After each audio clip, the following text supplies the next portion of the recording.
Hello, motherfucker. Welcome to the Bosses 100 podcast. It's me, Sonny J. And it's me, Tommy D. And welcome to the Bosses 100 podcast. And we're back. this is the second episode. How's it hanging, Tom? Yeah, nice and long. Yeah, good. Halloween tonight. All Hallows Eve, yep, and all that goodness. You going out anywhere? Doing Nah. any trick or treating? Nah, You got no kids, have you? No. so Look, no mum, no kids. Yeah, so no one for you to go trick or treating with. Saying that, I can't really remember when I was a kid that I ever went trick or treating. It's just getting bigger and bigger year on year, isn't it? It is. I mean, the kids are going to be going out tonight. They're going to be trick or treating. They've been going on about it for the last whole week. You know, buying chocolates and stocking up on sweets and shit. And hope there'll probably be a whole lot of kids knocking up a bit later this evening. But yeah, I mean, there was a time though when I just used to blank people. I used to egg people, man. I never used to open the door. Yeah, Egg and flour. Yeah. Someone did that to me once. Cake mixed you up. No, they did that to when I was living back at my parents' house. So we was, it was Halloween and whatever, and I don't know, a few kids came to the door, and like I said, I didn't open the door, right? Because I was like, fuck that, I'm opening the door. And next thing you know, I just heard a whole load of shit. And anyway, it was what happened. I kind of went to the front door and I looked out and there was a whole load of flour on the floor, fucking eggs on my door and shit. But then what it was, I saw the kids still running. I saw the backs of them, and they were probably they were probably like 10 years younger than me or something at the time. And I just got my trainers on. I went running after them. I grabbed the kids. That's when you're glad you got the Air Max, right? Yeah. Air Max 90s. Yeah, exactly. I grabbed them. They didn't even really get far. And I said, you better come back, yeah? I know where you guys live. You better come back and clean that shit. So I made them come back. I gave them all of the stuff needed to clean. Fucking dustpan and brush and all that shit. And I made them clean my whole fucking doorstep. All the mess they made, basically, I made them clean it. They had this little kid with them. Must have been about, I don't know, 5. I felt sorry for him, so I kind of gave him sweets. And I told the rest of them, don't ever come to my doorstep and do that shit again. Did he give you the cat eyes from Shrek? Yeah, well, you know what I mean? Yeah, so a bit of Halloween fun, I guess. Seasonal bants, then we've got bonfire night. Yeah, coming up. Any movies coming out this Halloween? I've not seen Venom. Have you seen Venom? No, I haven't seen that. I don't know whether that's. People said it's weak, but then Marvel are telling us it's their biggest film yet. But every film seems to be their biggest film yet. I know Eminem did the soundtrack for it, which I don't think too much of either. But yeah, no, I haven't actually come across any big. There's this thing on Netflix. Someone was telling me about it. Not the Sabrina the Teenage Witch remake. That actually, if you laugh at that, you're old. No Sabrina, the Chilling Adventures of Sabrina. That's what it's called, isn't it? Yeah. Yeah. So I haven't heard heavy, that. mate. No, I haven't heard that. But it was good in the time. 2 shots for Sabrina. That was a Nickelodeon Witch favourite. Life. Exactly. All of them shows on Nickelodeon, like Kenan and Kel. Yeah. And then there was Sister. Are You Afraid of the Dark? Oh, you remember that as well? Goosebumps. Yeah, Goosebumps. Malcolm in the Middle. Yeah. There was loads. Weird man. Science. Weird Science. There was loads of shit. It was loads. So yeah, I haven't actually seen what the remake's about. I don't know if it's. I think they've tried to make it a bit more adult. Melissa Joan Hart was the original, right? Yeah. It was that cat called Salem. That's it. Used to chat. That's it. Yeah. I can't believe we watched that with a straight face. No, man. But no, there was this. There's this other horror thing that's on Netflix. What's it called? Haunting on House Hill. Yeah, man. I played that at my Halloween party on Friday. We had it on in the background. Was it like? Was you actually watching it, or did you just have it? Nobody looked scared. Really? Yeah, we just had it, but at the same time, it just looked. But no way, yeah. But the thing is, if you have like a whole load of friends round and you fucking put a horror movie in the back, it's not really gonna have the same effect as to if you're sitting down on your own, concentrating in the dark, and no one else is at home with an owl. Yeah, with an owl, exactly. So I want to get into that. But yeah, lots going on. Since the last episode, I think first and foremost, yeah, it has. I think first and foremost, I think we've got to address what happened this weekend in Leicester. with the death of Leicester Football Club's owner. A helicopter. I mean, the story, and I think this is the story, right? That the game finished, and he was leaving as he normally does after a game. From the helicopter kind of landed on the pitch, kind of took him up, and some of the other people that were with him, and it was just seconds later where the helicopter just came tumbling down into the car park.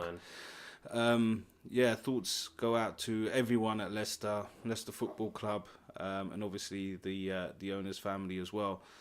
It's not something that you would ever think would happen, right? I mean, you have everything. You've got a football club, you're a billionaire owner, you've got your own helicopter, and you would think that everything's cool. And you then, can't live life worrying about the next journey, right?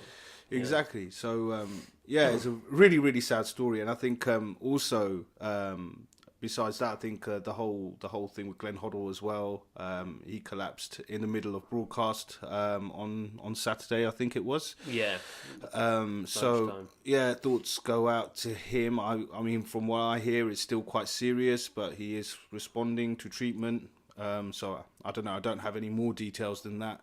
But our thoughts go out to him as well. Big up Vishay and Glenn. Yeah, I mean, I'm a big fan of Glenn Hoddle. I think there's a lot of people that kind of I don't know. He said some things that were off key back in the day, and but I think as a manager, I think he was a great England manager. Also, I think as a broadcaster, I think he's he talks a lot of sense. If any time you want an unbiased view of what's going on. I think Glenn Hoddle always gives you that. Even when he broadcasts a lot of England games, and what I usually find is with a lot of broadcasters, they're quite biased, right? Yeah. Towards England. Whereas Glenn Hoddle, he always keeps an unbiased view.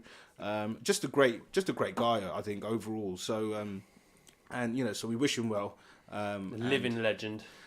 Thoughts go out to his family as well during this time. So seeing as we're on the topic of football, Tommy D. Football. What is so the weekend games? What did we see? So we saw United back on the course of where they need to be, beating my team Everton over the weekend, quite comfortably, I think, in the end. Did you watch the game? Man U Everton. I don't know. I mean, they just look more dynamic with Rashford and Martial starting. They just look like they can transition through the thirds quicker. They've got more pace out wide. You've got more pace through the middle. Yeah, it's very different to when they've got Lukaku, and it's kind of like everything revolves around his first touch. I agree, I think also Martial has improved loads. I think I just think he needed the game time, and I think he needed the confidence. I think now that he's got a couple of goals, I think his confidence is sky high. He looks like a different player. Anytime he has the ball in the box, okay, he kind of went 1-on-1 with the keeper at the end of the game. And game was won though, wasn't it? Game was won. That can happen to anyone. But I think most of the time when he's in the box and he's got the ball and he's got a shooting chance, I think you feel comfortable enough watching him knowing that he's going to put that away. Well, yeah, Gary Neville was saying that finishing's where he is strong. So Gary Neville said he's finishing strong, but then he also said that he doesn't get enough goals. But when you looked at the amount of goals he gets, to say he's playing out wide, he's got to be up there in goals for a wide man. No, I agree. You can't be that far behind Sane. In one season he got like 15. Yeah, Did Sane get like 20? But City are just awesome, right? Absolutely. So what I would say is that I think from an Everton point of view, it was I don't know. I'm a bit concerned in the sense that I think we don't have many opportunities. You need that 9, don't you? We did, yeah. I think you need the 9, man. You got too many 10s, too many 8s. You just need a worldy 9. It's that final third where we're lacking some, real quality, and I think, we tend not to, we tend to kind of, when we get to the final third, we run out of ideas. We either play the wrong pass. That was evident a few times. The wrong pass was played at the wrong time. The thing is, we've got the pace now. I think before it was a question of we haven't got enough pace in the side. I think the pace is there. I think defensively we're quite solid as well. The midfield area is quite good. I think what we don't have is a out and out striker that can kind of get us 20, 21 goals a season. I think Calvert-Lewin. I think he's still someone who's on the rise. But now you look at Ross Barkley at Chelsea. Yeah, you can sort of see the player that we should. I mean, why 15 million was it? Yeah, why we let him go? I still don't know. And the thing is, even at Everton, all he really needed was a bit of man management. Yeah, and I think people like Koeman and the managers we had in the past just didn't want to give him that man management, and couldn't improve him or develop him. It was the same at Chelsea, though. I mean, everyone was laughing when he went to Chelsea. Oh, you're just a squad player. You're just sitting on the bench. But Maurizio Sarri's come in, revitalised. Yeah, he's developing. Hazard looks a better player. So credit to Maurizio Sarri. I mean, whatever he's done at Chelsea, whatever he's doing at Chelsea, it's absolutely working because Chelsea. I mean, they're a couple of points off the top. I mean, you wouldn't have thought that, right? With the team that they had last season, it's pretty much the same team they've got this season. Well, I'm thinking it's going to be a 3, right? Man City, Liverpool and Chelsea, whereas at the start of the season, I thought it would be a 2-horse race. Yeah. It'd be nice to see 3. I think Spurs will fall away now. I think United have dropped too many points already. I know it's sad as it sounds. Well, and I think Arsenal, they're obviously in transition, but they're doing well. So I think the 3 will be those 3. Yeah, no, I agree on that. I think the Spurs had a good chance on Monday. On the Dust Bowl pitch. Exactly. Oh yeah, that was the baseball ground. I mean, that was I couldn't. For the life of me, I don't really ever want to see a football game played on a pitch like that again. I'm sorry, just just postpone the game, man. Don't you think it was great advertising for the NFL because you could still see their logos everywhere? It was. The NFL was right there in the middle. It was just like could have spent a bit of time trying to scrub that shit off. You know what I mean? It's just like it was still there. But I just thought it was interesting to see how much narrower an NFL pitch is to a Premier League pitch.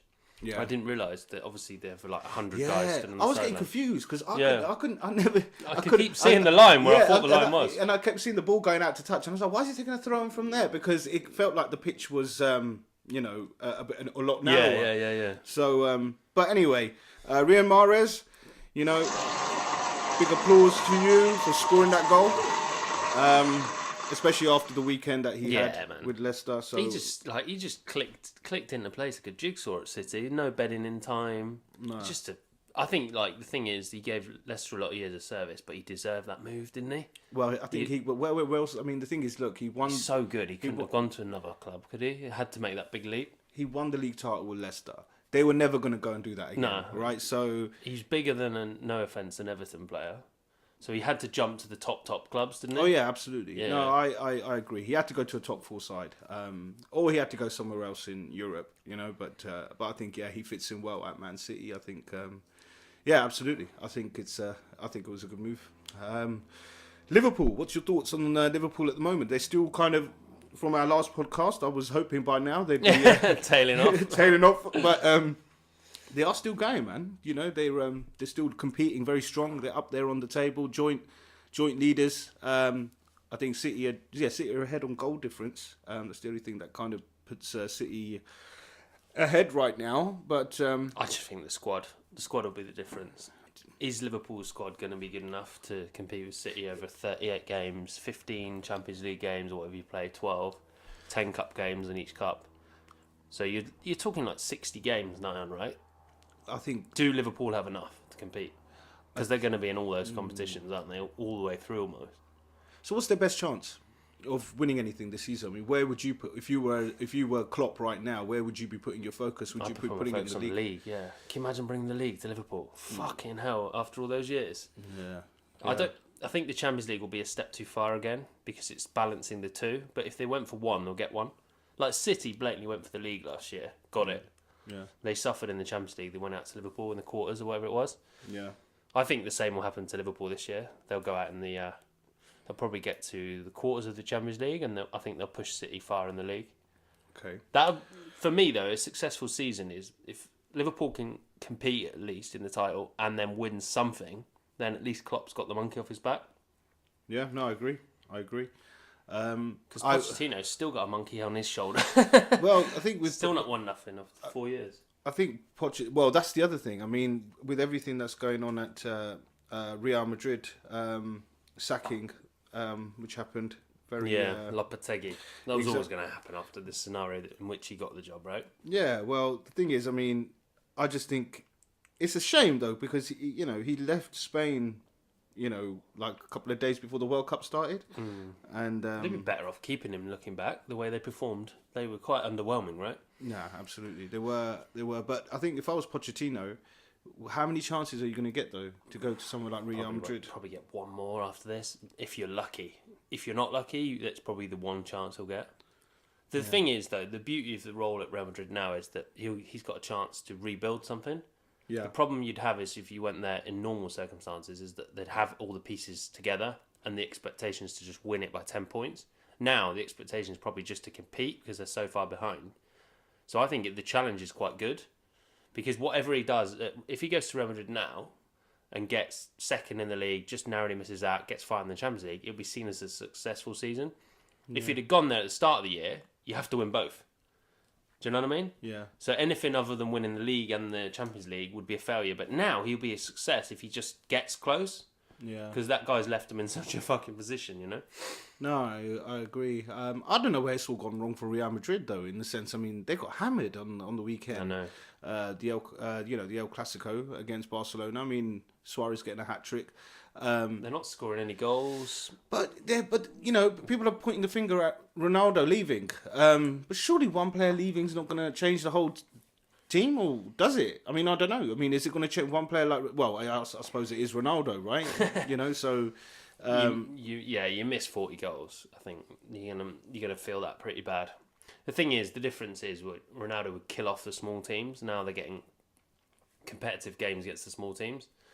Like when they were playing a smaller side like Girona, they'd be winning up 1-0, but then Ronaldo would step up with a hat trick and the game's over. And then they can cruise for the rest of the game and rest their legs and then go in the Champions League fresh. Now they're having a hard game with Girona for 90 minutes and it's really affecting the form in both competitions. Juventus, they look good right now, don't they? Yeah. I think, it's their best start ever, including like all the seasons that they had Capello and people like that. So I think Juventus is definitely got to be the team. I think it'll be in top 2-3 teams in Europe for the Champions League this year, especially given that they've still got the manager who's decent. They've still got Ronaldo, obviously, because he's going to bring a lot of goals, and then they've got like a load of options in attack that can't really be matched. I think Dybala, Mandzukic, Ronaldo. There's plenty there. So if they're going to do it, it's going to be this year. They're going to exercise the ghost. Hopefully, I mean, I feel sorry for Buffon, man. He left last season, didn't he? I mean, they win it this year. He was desperate for a Champions League medal. It's like when Ibrahimovic left Inter to win the Champions League with Barca. Did you see his goal? They won it. Did you see his goal, the roundhouse kick goal? Yeah. Oh my goodness, that guy at the age of what? He's my age, 37, 38, and he's still like out there doing it. Looks like a yoga instructor, doesn't he? No, but he is. I mean, every time Ibrahimovic, man, he's just got man. Ibrahimovic. He's just got to say he's the man. I mean, right now, the Swedish samurai. He is. He's just him and Ronaldo. I don't know what it is. They just don't lose any. I don't know. They don't lose any brilliance. I mean, probably stamina wise, they probably can't give it as much as they used to. But from a technical standpoint, it just they seem to improve, don't they? Because their legs are fresher because they're not running as much as they were. So going back to United. So this whole thing with Mourinho, I think last time when we were on the podcast, we were talking a lot about Mourinho and whether he's got the dressing room or whether he hasn't, and the whole issue with Pogba. So, do you think Mourinho's safe now? Yeah, safe till Christmas. Well, safe till So what happens now? So they've got Juventus next week for the return leg of the Champions League. Now, say if they lose to Juventus, they got Man City then after that. Yeah, and say if they lose to Man City. Don't you think the pressure will pile back on? Yeah, it'll pile back on, but the problem is that Woodward's made his bed with Mourinho, so he's either got to give him money and obviously let him use it at Christmas to strengthen the squad, or he's got to admit failure. And for him to admit failure, given he failed with Moyes, he failed with Van Gaal, and he's going to fail Mourinho, I guess his job's up for threat, right? That's the thing. So the minute he admits that Mourinho's the wrong hire after 2 or 3 years, Woodward's got to go. Yeah. And they love him. The Glazers love Woodward, don't they? Because he just grew the revenue quite a lot. So I think, though, the thing is, I think they do need to give Jose some money in January now. Yeah. I mean, for Jose to really kind of sort that team out from a defensive point of view, because the biggest frailties I see in that side still is defensively. It's like they can score going forward, but that they're vulnerable at the back, and you know that you can tackle against Everton. Yeah, I mean, schoolboy. It was back to school. Yeah, you know, and I was actually feeling confident after we got that penalty. I thought there was something in it for us. I thought there was something in it for us, but again, you know, our quality in the final third let us down. But then someone like a City, they'll punish you for that. So I don't know. Looking at where United are in the table, I think that if they lose again, I mean, it's the away game to Juventus, so the likelihood is they probably won't win that game either, right? No, they look the second best. I think the best thing they can try and hope for is try and get a draw away. But I think if they lose to City, I think again their league position. You know, I think looking at where I don't know, it's a tough one. I know that Real Madrid are quite interested in, you know, wanting Mourinho as well. So, we'll have to see how the next couple of games go, because I think if the next couple of games Mourinho doesn't get any results, could end up going to another club like Real Madrid. Yeah. Cool. He won't struggle to find a job, put it that way. Between the last podcast and this one, I think there was a big, massive UFC bout. Yeah, man. Massive. Khabib, is it Habib or is it Khabib? Khabib. I don't know. Khabib versus Conor McGregor. Okay. Now, leading into this fight, we all know there was a lot of bad blood. You know, there was a whole incident on a bus. There was a whole incident, you know, during interviews and all sorts from Conor McGregor saying all sorts of stuff, which, in my opinion, I think some of them were unnecessary. I think that played against Conor. Normally plays for him. That's the thing, right? So talk me through the fight then, Tom. What did you make of it? I just thought that Conor handled it well at times, but at other times he knew that he couldn't go to ground, and the minute he went to ground, he knew he was in a lot of trouble. I think what happened was that Conor fought well, stood up, but his punches weren't having the effects that they thought they were. So I think he probably changed tack slightly and tried to win it on the floor, but that's exactly what he didn't want to do, right? You're better off taking it to a decision, right? Yeah. Maybe losing on points. The minute he went to the floor in that fourth round, I knew it was over. Did you? I'm worried for him. I was, to be honest, once we got to, I don't know, past the first couple of rounds, I just couldn't see Conor winning. Exactly. I couldn't see Conor winning that fight. I just thought Khabib was really the stronger man, a lot stronger. And he had to, what Conor really had to do was try and keep him upright, try and avoid going to the mat, because I think once Khabib takes you there, he's got so many holds, and you know he can cinch you in so many different ways. He's a snake, man. He is a snake, and you could see Conor. He just couldn't. When it got to that, I think Conor. To be honest, I think Conor knew in the fourth round that there's no way he's coming back in this fight, and I think that he probably didn't have to tap out there and then, but I think he just thought that was it. Well, it gets embarrassing if you don't tap it, right? No, exactly. You're just going to carry on and on and on and on. Exactly. But the funniest thing was when he got off him and he just sat there, like his back against the cage, just like, you know. Before the chaos. Yeah. That was actually the calm before the storm. That was. I mean, the real fight happened shortly after, when Khabib went running out of the Octagon, jumped over. What'd you make of that? Look, you know, I think you'll disagree with me on this, but I absolutely feel that the way Conor took this fight and the bad blood he caused by saying the stuff that he did about him, his religion, his dad. His dad was the worst bit, I think. Mate, you can't hold someone back when you say those kind of things, right? And it wasn't even like Khabib went out and attacked. The guy was out there. He was still running his mouth, right? So at the end of the day, attacked his manager, didn't he? Exactly, and so. For me, I think that, look, if you're going to kind of put that kind of negativity out, then, you know, you're going to have to expect some form of, a response. And I think at the end of the day, if none of that bad blood was there and he just kind of randomly just went out the Octagon and started doing that, then absolutely he'd be wrong. Hold his purse back, Yeah, so, but I think in this particular scenario, I think he's got every reason to have done what he did. So, and I kind of defend it. Yeah. I guess to a certain degree. Why, you know, I mean, at the end of the day, someone said something about your old man, Tom. Yeah, you know, what are you gonna do? Do you know what I mean? You're gonna sit there. You're gonna take it to the man, right? And so the adrenaline he must have had pumping through him after that fight, right? And especially winning it, he must have felt on top of the world. He probably wouldn't have done that had he not won. No. He probably only did it because he won, because the adrenaline was going mad. But the one thing I don't agree with is all his crew coming in and starting trouble as well. Like, leave it out, man. Yeah, but I think Conor threw a punch as well. Yeah, but I think that guy grabbed Conor and Conor hit him with the left, didn't he? I know. I've heard a couple of things. I heard that there was a fan in there as well. just some fan just jumped in and started knocking him around. At one point, there was a dog in there. At some point, a dog was seen. There was a dog in there. It can't be confirmed, but there was an Alsatian in the ring. Yeah, exactly. So that's what I'm saying. You know, there was all sorts going on in there. So it's unless you were there. Unless you were in that ring yourself and you watched every little incident kick off in parallel with each other the way it did, I don't think you can't really make a clear judgment as to who was right or wrong. But I do think that crew love took over. Yeah, I do think you know, and I don't think. Look, it's not a place for fans, okay, to get in the octagon and dogs. Fuck off. Yeah, dogs. We got no time for dogs in the ring. So I think. Yeah, well, anyway, overall, I think after everything Conor said leading into the fight, you know, where does he go from here? Rematch. But why would you want to watch a rematch? I'd want to watch it just to see Conor give him a 3-match run to get his fighting fitness back. I don't see him.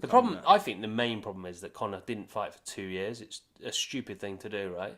And then go back in against the best guy in the UFC, pound for pound. But I think that's the problem. I don't think Conor McGregor's in that state of mind that he was maybe a couple of years ago. I don't think he's got that instinct anymore. He's made a load of money, man. He's got a lot of whiskey to sell. He's got a lot of whiskey to sell, and he's got other things on his mind now. Whereas before, all he thought about was fighting, and that, you know, because that was where his humble beginnings came from, and he became a star from it all. But now he's kind of gone through that kind of superstardom, hasn't he? Through the Mayweather fight, through everything he's gone through. He's got the suits. He's got them. So I just don't Rolls Royce. Yeah. I don't think his headspace is there to kind of come back and beat Khabib. So I mean, to be fair, I'm not sort of itching for it. You know, if it comes on again, I'd watch it because I'd want to see Conor get his butt kicked again. I'm not a big Conor fan. I'll be honest. Don't you think for the sport he may end up winning the next one if it goes to the rounds, just to protect the sport? Because like you said before, the face of the sport left in women, Ronda Rousey, because she kept getting her ass whooped. If Conor goes as well, Dana White's got a problem, right? Yeah, but that's why it's not a clever move to put him against Khabib again. Yeah, exactly. Or like as you said, give him some chumps, give him a 2-3 match run up. But I just don't think there's any. I don't think there's any real need for Dana White to kind of put him through. Yeah, you're right. It's a cash cow. You're killing him, right? And at the end of the day, I mean, look, he's done it before, right? Conor McGregor, he's lost the first fight, he's come back to win a second Ortiz, fight. Yeah. So at the end of the day, you know, there's no reason why, you know, you can't do that again. But at the end of that, but what I saw was a different guy in Khabib. I just thought the guy was a beast. He was savage, wasn't he? A bigger man. Just those ears, man. Fucking hell. Get them popped, seriously. Yeah, there's some big ears. They look like 2 potatoes, you know, stuck to his head. So anyway, that's a bit on the UFC. We've got a lot to kind of look forward to coming up. I think we've got the Bellew fight, the boxing coming up on November. Fight Sports is live at the moment. I mean, 11th, I think it's 11th of November. Yeah. I think Bellew. Then obviously the Deontay Wilder, Tyson Fury fight in December. Did you see the whole merry-go-round to the whole? You can't beat me. You can't. Technically, you can. Yeah, I mean, it was. I mean, the whole circus of these two, like where they were just going city to city. The Breakfast Club was showing me the guy. Everyone. I mean, they were just, you know, they've just been everywhere. But I just think, for me, I think it was a lot of it was just made up, right? I think they get on really well. They do, obviously. Because the thing is, if you're going to call someone a bum in English, that's not that offensive. No. He's not like, you're a bum, you're just a bum. Well, he knows he's not a bum, right? Yeah. He's got millions of dollars in the bank. You know, he's got nice shirts on. He's got a nice car. Crew hanging. Yeah. He's not a bum, so he could do a lot worse than that. I think they've probably agreed to insults. Said, you can call me a bum and I'll call you this, and let's build this. I definitely think it was... But they're still going to hit each other, right? No, it don't matter. The thing is, it's still going to be a fight. I mean, come you know, December, they will get on the ring and it will be a fight. I mean, but I have to say, I mean, Tyson Fury now, I went in the last podcast and said, you know, there's no way I see Tyson Fury winning this. I think seeing him lately, I think he's really trimmed off that fat, and he's really kind of he's looking okay. He's looking quite kind of good. So the beard suits him and the bald head, doesn't it? Well, I don't know, man. Whatever you're into, Tom. I like Tyson. Yeah, but I think definitely. I think I think I'm giving Tyson more of a chance than I did previously. I think he'll catch him more. I don't know. I mean, my money's still on Wilder to win it. But it's funny. I mean, did you hear the whole Frank Warren, Barry Hearn, radio? Eddie Hearn. Yeah. No, the Barry Hearn one. The Barry Hearn. Yeah, Eddie Hearn. What's he getting involved for? So the whole thing, the radio back and forth between him and Frank Warren on TalkSport. Yeah, no, it wasn't on TalkSport. It was on some other radio station. I can't remember which one it was. But anyway, cut long story short, it really does feel like it's not Anthony Joshua. I think Anthony Joshua would fight Wilder, would have fought Wilder. Now I think it's a case of the Hearns protecting. It's again the whole cash cow thing. Yeah, they got the gravy train can't pull off in the station. They want to make as much money as they can, having him fight as many bums as he can until he goes on and fights. You're just a bum. He's fights the real fighters. And I think it's really funny because every time Frank Warren mentioned, would you fight? You know, if Tyson Fury win the fight against Wilder, who will Joshua fight in April? They're still saying Wilder. It's like, oh, hold on, shouldn't it be the winner faces the winner, right? Yeah. And for some reason, it's like the Hearns don't want to do the Tyson Fury fight. Whether it's because they hate Warren and they just don't want to give him the satisfaction of having a fight with Fury, or whether they feel that Fury is capable of beating Joshua, I don't know. But I think it's the latter. I think they know he's capable of doing him. I think, see, the thing is, this is what I think. It's weird. I think Wilder would beat Fury, but then I think Fury would beat Joshua. I don't know, it's weird. It's a weird puts Joshua third in the world. I see, but I've always said to you, I don't rate Joshua. He's just a weightlifter. Get lay off the weights. Do you remember his fight against Takam last year? Yeah, I did. Yeah. I mean, he made hard work of that. Boring, man. Boring as well. Yeah, he made hard work of that. He really made hard work of that. So it's like there are, a lot of the fights that he has now. It's not those convincing first, second round, third round wins. It's just like it goes on to the latter rounds. And all it takes in heavyweight, it takes one good punch. Could come from anyone at any time. I mean, Chisora showed that against Takam, didn't he? I mean, one good punch was all it takes. I mean, that was a good fight. That was a very good fight. So I mean, Chisora being managed by David Haye. Yeah. Where did that come from? Do you know what I mean? It's like Bowser's managing Mario. Exactly. I mean, these two hated each other, man, so much. I still remember the time when Haye glassed him. Yeah. And I heard Chisora, he glassed me. He glassed me. Yeah. He glassed me. It was just like so funny when they were backstage and they had that big old fight, and then. Again, I mean, what's David Haye going to bring to the table for Chisora? Apart from a nice beard. Yeah. Maybe. I don't know, man. Style Chisora better. Let's chisel you up. Let's put some braids on you. Let's get that R. Kelly look going. But it's kind of, get in the closet with R. Kelly. Yeah, it's like, but the thing is, I mean, I was cracking up when they started talking and they were talking about how they're going to do this together and that together, and now Haye's gonna. They're gonna ride off into the sunset together, man. It's like, Haye's sitting there. He's sitting there saying, "Are you serious, man?" He's sitting there going, I'm lucky, I'm blessed. I've always looked after my body, and I think. Mate. And I think your toe. And I think what it is with it's like a mushroom. I think what it is with Chisora, I think if he has the right diet. If he goes to sleep it's not that. Chisora, that's fucking obvious. Chisora, it's bedtime. 10 o'clock. Get yourself up, mate. Right? You didn't hire me for anything else. Right? 10 o'clock upstairs, mate. I've just got this vision of David Haye pulling up the Chisora's driveway, the lights. Get out that front room. So anyway, so guys, this ain't a joke, man. This is what I saw this on Sky Don't Sports. poke at the joke. I was absolutely, so flabbergasted. I don't know where that's going to go. I don't know why they're doing it, but David Haye is now managing Chisora. And so Chisora will have a fight in December, right? I mean, we don't know. I think that's the only good thing about having Haye, that he'll get him to that next level of fights again. He's been up to the top, he's on his way back down, and he's come back up again, right? Yeah, but he's climbed more summits and fallen down more hills than you can shake a stick at. But at least with Haye, he'll probably get him into that arena of maybe Bellew. Chisora Bellew? They won't You fight. feeling They're that? best friends, man. No? They're like really good friends. Ah, man, that's stupid. They won't fight each other. It's I would love to like see the Klitschko's. I would love to see Bellew fight Chisora, but that would never happen. Tony Bellew. Yeah, he won't fight him. So serious, isn't he? Yeah, exactly. He is, man. That is one serious interviewee, right? He is. He's always on edge. But Chill out, mate. He does, Seriously, you're a millionaire. and he can talk. Yeah. You know, if you go to interview Bellew, you know, man, you're gonna need some time, right? Yeah. You're not gonna be able to get this dude off the mic in a couple of minutes. You're gonna need a good, you know, you bring plenty of film with you. Is he the sort of guy that goes everywhere with his own mic? Yeah. You know, it's funny though, isn't it? It's like you know, when he's on Sky Sports or when he's doing the commentating, Straight faced, isn't he? the last time when he fought Haye, after the fight, he came and joined the commentary booth.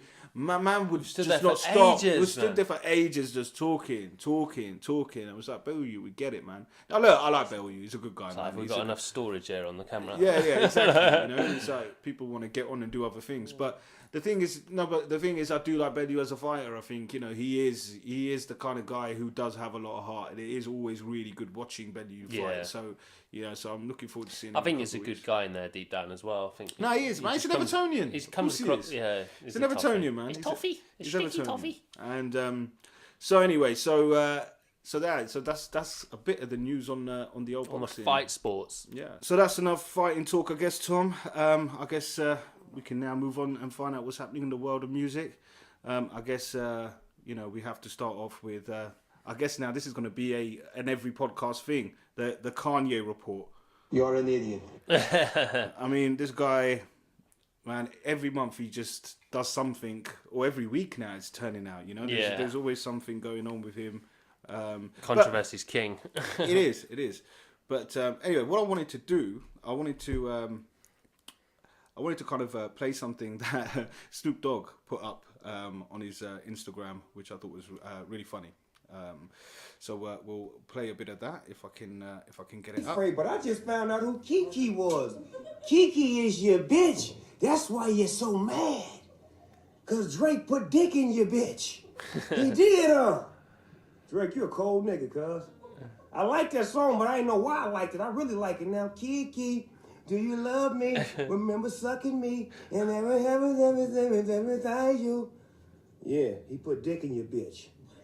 How about that? Kiki, you bitch you. Oh.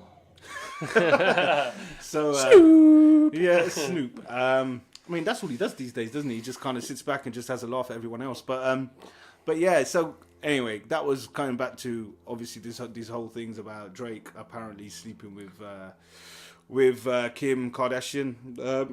Well, whether that's true or not, whether Kiki was about her or not, who knows? But everyone seems to think that, and the only reason they think that is Kanye brought it to everyone's attention himself. Yeah, he shouldn't have said it, right? No. So anyway, so Kanye and his MAGA hat.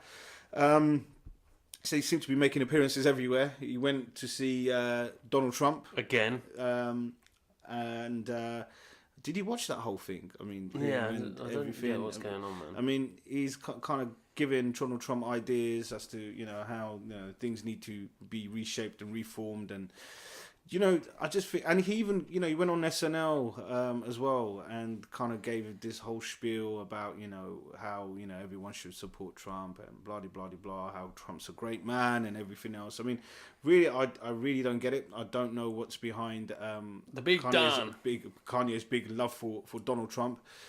But, you know, I just think Kanye's at a point now in his career where he could this could be the end of Kanye.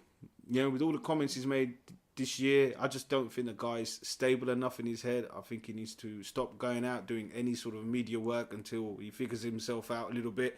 And I don't even know. I mean, he's married to Kim Kardashian, right? And the Kardashians are very much kind of, they have a lot of, I guess, a lot of people within public relations and how to kind of deal with the public and all that kind of stuff, right? Kris does a lot of that, their mother. Yeah, she's the boss. I mean, surely, ain't anyone sitting Kanye down and giving Kanye some advice to say, look, Kanye, I think this is going to be a bad move if you go and do this. I don't think that people are kind of feeling you here, you know, alienating, you know, your whole community. I mean, I don't understand. I mean, why, you know, or whether Kanye just doesn't give a shit and he's just doing whatever he wants to do. I mean, look, I think the problem is not giving a shit's worked for him so far, and he thinks it'll work for him forever, right? So going into everything like a bulldozer is kind of been his modus operandi, right? So jumping up on the stage and calling out like the music industry for the Taylor Swift Awards thing. I do like his tune though. Yeah, Little Pump. yeah, he's a great producer, but I do like that tune. I have to say. He used to outdo people with music. Now he out surreals them, right? It just gets weirder and weirder. Yeah, no, it's true. It's true. Well, the next, I guess the next thing. I mean, enough on Kanye. I mean, that was the Kanye report. Not well. You know, I think every podcast there'll be something to talk about with Kanye. But I think the other thing we should address is obviously this whole thing with Cardi B and Nicki Minaj as well, going back at it, back and forth. I mean, it's a lot of it's a load of childish stuff. I mean, what they're going at each other about. But the whole thing that will happen on Fashion Week when, you know, obviously, Cardi started obviously attacking Nicki, verbally, and then obviously they went into a bit of a scuffle, and then Cardi ended up with a bruise on her head. On a bum. Yeah. And obviously Nicki's now still talking about that incident. They're talking about all kinds of things, about tracks that, you know, that they feel that they've taken subliminal shots at. Cardi B is now, you know, saying to Nicki that she should have, you know, a verse cut out of her track. I don't know, all kinds of stuff going on. Yeah, bad blood. And at the same time, Nicki Minaj is also sampled a track from Tracy Chapman without asking her permission. Oh, mate. And, well, she asked for her permission. She did. No, yeah, let me get that straight. She said no. She asked her again. She said no. She asked the third time. She said no. And then fourth time I'm doing it. What happened? Nicki ended up taking that track to Funk Master Flex on Hot 97. It off. And, you know, Funk Master Flex, he dropped a few bombs as he does over the track. And before you know it, that track went viral. And now Tracy Chapman's found out about it, and she's now filing some form of a lawsuit or wants an undisclosed fee for the fact that her sample was used in the track.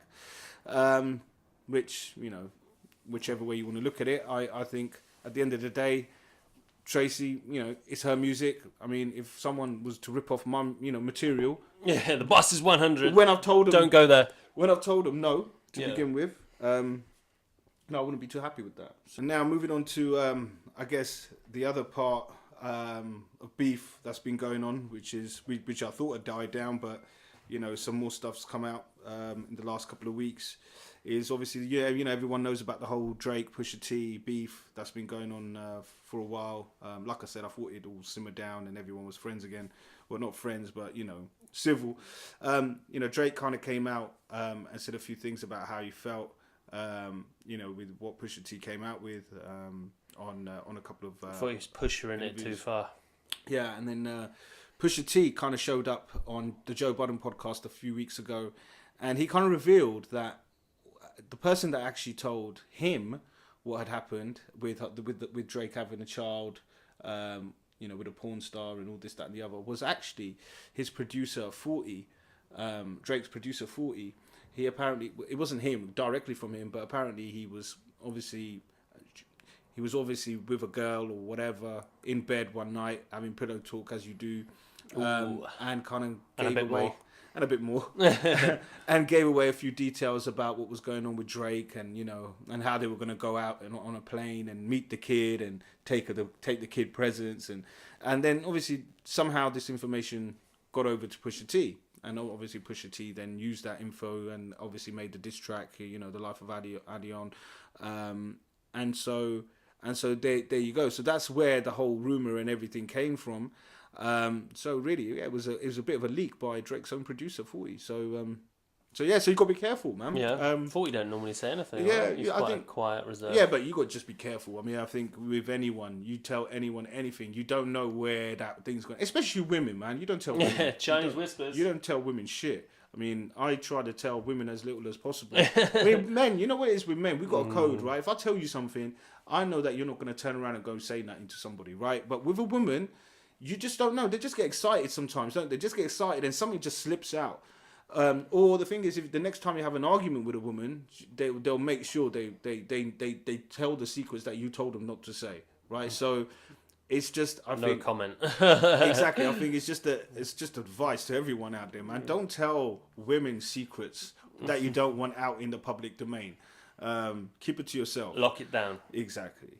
But yeah, so anyway, that was a big thing. And Lil Wayne's new album has come out as well. The Carter 5, after being on the shelf for God knows how many years because of the whole situation with the Birdman. I actually haven't had a chance to kind of go through the album in the detail that I want to go through the album in. But I think from what I've heard of some of the tracks so far, I think it was worth the wait. I think obviously, a lot of the tracks have been recorded some time ago, but I think he's kind of redone some of those to make it more current. But yeah, everything I've heard so far, big applause to Lil Wayne. I think the album's doing well. Lil Wayne on a plane. Units wise, I think. Good man, he's back. Yeah, well, the music industry needs veterans that are going to hold it down, right? Absolutely. So that was a bit of news in the world of hip hop and rap music. A couple more things before we move. So check this out. So Ashanti. Yeah. So apparently she kind of came back to do a concert somewhere or whatever, right? She only sold 24 tickets. Whoa. 24 tickets. And basically 50 Cent's been clowning because obviously, his whole beef with Murder Inc., Ja Rule, Ashanti and all of those, right? He's been clowning her on Insta. So that was pretty funny. And another thing I heard is Ja Rule's next concert or whatever, sold 31 tickets. 50 Cent apparently wanting to 50 pence.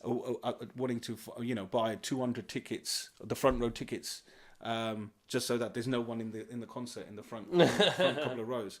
So anyway, I thought that was pretty funny. Let it go, Fiddy. Yeah. Anyway, so moving on, I think to the last topic is, remember last podcast I did say to you that we were going to do a bit more research on what's happening with wrestling. Yeah. So basically, I did that. I watched some SmackDown last night.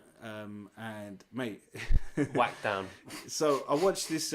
So anyway, when I went back to do a bit of research, it was just so happened to have this event coming on, which was called the Ultimate Showdown, which was it's like one of their pay-per-view events, which was actually in Australia. Yeah. And it was kind of at a silly time on Saturday afternoon here in the UK live, which was great because it was first thing in the morning. It's not one of those midnight ones, right? So anyway, I watched a bit of a preview to it, and it so happened it was going to be Triple H versus The Undertaker. Last time, like this was like built as the last time ever, man. Like they needed to do it one more time anyway.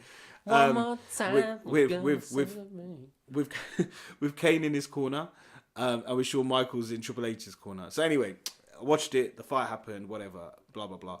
And Triple H ends up winning the fight. Okay, there's a lot of anything goes fight. Yeah, so it's a lot of fucking backwards and forwards, people jumping in, fucking throwing weapons at each other. Anyway, so it all happened, and then it looked like it was going to be a really good finale, and now everyone's going to ride off to the sunset and retire finally. So they're all celebrating together, like it's a good fight and whatever. And then like they did in the old days wrestling, then all of a sudden the Undertaker and Kane just start beating them for no reason, in the midst of all the celebrating, and and then just started pounding them. And then before you know it, the next night on Raw, Triple H and Shawn Michaels come back as Degeneration X. Oh man, X-Man. Seriously, for like the 100th time. Degeneration Flex. And Shawn Michaels is now kind of donning this new bald-headed look. Yeah, skinhead. Yeah. And anyway, he was wearing a cowboy hat when I saw him. Yeah, he was still wears a cowboy hat. Yeah. But anyway, so now what they're doing is they've got this another event. It's in the Middle East somewhere, which is I think this week, Friday or Saturday. It's called Crown Jewel. And so now they've got the tag team fight between DX and the Brothers of Destruction, Undertaker and Kane. I mean, it's like, how many times do we have to watch the same garbage? No, man. It's like, come on, man. We need something new. Anyway, on a completely different note, we're not going to spend too much time. I mean, that was just I agree with that, man. But after watching SmackDown yesterday, they need a new flex. They do. But the news on Roman Reigns coming out. Sad, man. And obviously saying that he's been battling leukemia for many years and it's returned and he's having to relinquish the title. I've not been a big fan of Roman Reigns, but it's to hear all that, it kind of made me feel bad that I've never really supported this guy. You know, anyone who's going through anything like that in their personal lives, you know, you've got to kind of feel for the guy. So, our thoughts go out to Roman Reigns. We hope, you know, he recovers. And get well, Roman. Come on. And if anything, I do want to see him back in the ring now, and I do hope that he does beat that. You know, it's funny, you know, we kind of cheer and boo these wrestlers, but sometimes we actually don't know what's going on behind the scenes with some of these guys. I mean, peeps, yeah. And we've seen a lot of deaths and tragedies in wrestling, and then it turned out that they were going through so many problems and stuff. And I hope the WWE, I hope they've got some sort of responsibility towards their employees to make sure that they get the care they need, because I think back in the day, you just want to get mate, yeah. And then they're making squillions off these guys, man. Absolutely. So yeah, I mean, that was... Sort it out, Vince. Come on. Exactly. So that was just a quick thing on WWE. I mean, I'll try and watch... I'll try and watch Crown Jewel if I can this week and see if I can kind of make any more observations. Sense of the storyline, man. What I do think though is that the women's side of things is a lot better. I think they really freshened it up, right? Yeah, I think you know, there's a lot of good wrestlers. It's not, you know, just women just wanting to show their skin now. They actually want to wrestle. Like in our day, man. In our day, strip fights. Which I didn't mind, by the way. Anyone listening, WWE, bring it back. Red-blooded men, after all. You know, bring it. I'd say bring it back. You know, have that as well. So anyway, we got last 10 minutes or so of the show, and what we will be doing now in our podcast is we're going to do a throwback session in our show, where we kind of go back and we celebrate an individual. Individuals that we kind of looked up to, I guess, growing up. And so, you know, I'm just going to play a bit of a segment here, and I don't think you guys will need many guesses as to who we're talking about. I'm the most brutal and vicious and most ruthless champion there's ever been. There's no one can stop me. Lynx is a conqueror. No, I'm Alexander. He's no Alexander. I'm the best ever. There's never been anybody as ruthless. I'm Sonny Liston. I'm Jack Dempsey. There's no one like me. I'm from Nairclaw. There's no one that can match me. My style is impetuous. My defense is impregnable. And I'm just ferocious. I want your heart. I want to eat his children. Praise be to Allah. Yikes! The one and only. Mike Tyson. And you know what? The reason why I think... okay, listen, Tommy D, before we go further, next week you get to choose the throwback, okay? Next time we do the podcast. But this time I wanted to choose Mike Tyson. And the reason I wanted to choose Mike Tyson is because I've been watching a lot... I don't know, I've just gotten into Mike Tyson again very recently. I've been watching a lot of some of the things that he's doing at the moment, some of the comedy stuff that he does. But then what made me... I wanted to go back and see some of his original fights. I had this vision growing up whenever I saw Tyson as, oh my gosh, like I've never had that experience watching any other fighter where I just thought that, you know, anyone in front of this dude is out, and you know, bait.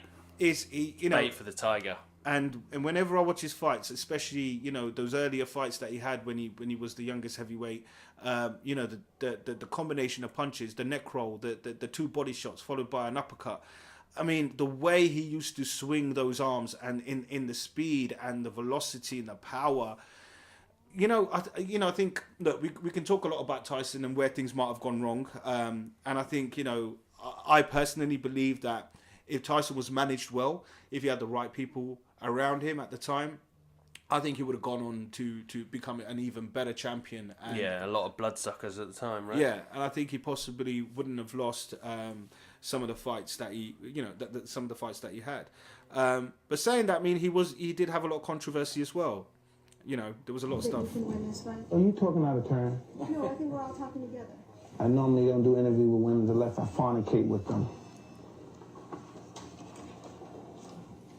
So you shouldn't talk anymore. Unless you want to, you know. Yeah, I think there was a lot of drugs involved. There was a lot of drugs involved. I mean, there was a lot of, you know, I think there was a lot involved with Tyson, and I think, you know, the women in his life. I think, you know, the whole thing where he went to prison for, you know, for rape. I personally, this is my opinion, and I'm not telling people to kind of, you know, jump on my opinion or not, but I think he was definitely taken for a ride there. I think he was used. I don't think he did anything to that woman. And I think he served his time, came out, and I think, you know, since then I think he's been a broken man. I don't think he could ever really trust people again. Yeah. In the same way. And he never like recaptured the fighting form again, did he? After that, like in terms of he was so. I mean, when he got to the world, when he was the champion pre-prison, Yeah. That's as good as you ever saw him. After that, he could never get back to that physical fighting shape. Absolutely. And then obviously he lost his manager, right, or whatever, and that's where Don King stepped in, right? Absolutely. And that's from then on in. Every fight he fought, he knew that at the end of it, he's probably going to get done for money. So for me, I mean, he had the first fight with Holyfield, which he lost, and he lost his heavyweight championship. He had won it against Frank. He won it when he came back out of prison. He beat Frank Bruno. Yeah. And he lost it to Holyfield the first time. And I think Holyfield, by the way, the first fight, if you ever watch it, I think it was a nasty fight that Holyfield fought, in the sense that he did butt him a couple of times. You know, there were, and the thing is, we go down to the second fight, where Tyson got the rematch again early on in the fight. Holyfield butts him and it cut opens on Tyson. And the thing with Tyson was he was never really good once he was open, right? He just couldn't see. And I just wanted to go back to that night, just to relive some of the atmosphere. Major controversy here in round 3. A very angry Evander Holyfield now. A left hook. You know, it's funny, Mike was having his best round. He did it again. Yeah, man. Mike Tyson has bitten Evander Holyfield for the second time, and it is all out of war. I saw that one. That was right clear. It's a miracle he didn't get bit back. So, I mean, that going back there, I mean, that was the beginning of the end, wasn't it? the beginning of the end. I mean, when he went for that second bite, I mean, he had already bitten his ear out of frustration the first time, but you can't condone that. And then obviously he bites him again, and then this is where kind of, you know, after the fight we kind of heard from Tyson kind of talking about what happened with the reason why he bit Holyfield as well. If I can. I'm joined by Mike Tyson. Mike, first of all, let's go in chronological order. The headbutt in the second round, which opened the gash on your eye. Tell us about that first, please. He butted me in the first round, but then he butted me again in the second round. Then as soon as he butted me, I watched him. He had me holding, and he looked right at me, and I saw him, and he was going for, and he kept going for it, and he butted me again. He kept going down and coming up, and he charged into me. And no one warned him. No one took any points for him. What am I to do? This is my career. I can't continue getting butted like that. I got children to raise, and this guy keeps butting me, trying to cut me and get me stopped on cut. I got to retaliate. Now, immediately you stopped. You stopped fighting immediately right there, and you turned to Mills Lane, and you said what? And the result was he did nothing. But what did you say to Mills right at that time? I don't remember what I said. I told him that he butt me, but I know I complained about being butted, and we complained about the first fight. Listen, Holyfield's not the tough warrior everyone said he is. He got little nicks on it, then he quit. I got an eye. I got one eye. He's not impaired. He got ears. I got one eye. Big deal. If he take one, I got another one. I'm ready to fight. He didn't want to fight. I'm ready to fight him right now. Mills Lane stopped the fight. It wasn't Holyfield who stopped the fight. Oh, he didn't want to fight. He didn't want to fight. Let me ask. We don't know what Mills did. Don't put nothing on Mills. Well, Mills said he stopped the fight. You bit him. Was that a retaliation for the eye when you bit him in his ear? Regardless of what I did, he butted me for 2 fights. But you got to address it, Mike. I did address it. I addressed it in the ring. Why did you do that, though, Mike? I mean, was that the proper response? Look at me. I got to go home and my kids are going to be scared of me. Look at me, man. What are you going to do now in terms of your career, Mike? Will you continue to fight? Okay. So that was that. You know, I remember that like it was yesterday. You know, it was a bit of a historical moment in boxing, but at the same time, watershed. Yeah. At the same time, I do think that at his peak, I don't think there would have been any other boxer that would have been able to lay him out. I think, you know, 88, 89, 90, you know, I don't think there would have been a single fighter that you would have put in front of him. Had he trained, done all the things, had the right people, I think he would have gone on to be the best champion ever. But that was a little throwback to Mike Tyson. But I'm glad he's doing well now. That's the beauty of it, right? Yeah, he seems to be on. He seems to be happy. He's gone through a lot in his life. He lost his one of his daughters as well in a tragic freak accident at home. Treadmill. Yeah, absolutely. you know, he's had so many battles with drugs and addiction to cocaine. People trying to take his money. People trying to take his money. You know, in Hangover. Yeah. You know, he was off his face in Hangover. Yeah, no. You know, well, he fucking looks it. Yeah. No offense to him. But yeah, the one man show. You got to watch that. You know, directed by Spike Lee. It's Tyson doing comedy. Oh, is it? An hour and a half, man. And he's talking about his whole life events and the story. So if anyone hasn't seen that, it is a HBO special. I don't know. In the UK, I caught it a couple of times on Atlantic on Sky. But if you do get a chance, please get to watch that. It's a good show. And God bless Big Mike. Yeah, God bless Big Mike. And we'll be doing another throwback. I'll leave it to you, Tommy D, for the next one. Yeah, I'll rustle something up. But well, that's all we got time for. Any last thoughts from you, Tommy? No, live long and prosper. Wrap up for winter and stay safe, man. Yeah, absolutely. Please enjoy Halloween. And don't eat too many sweets. And yeah, we'll see you on the next one.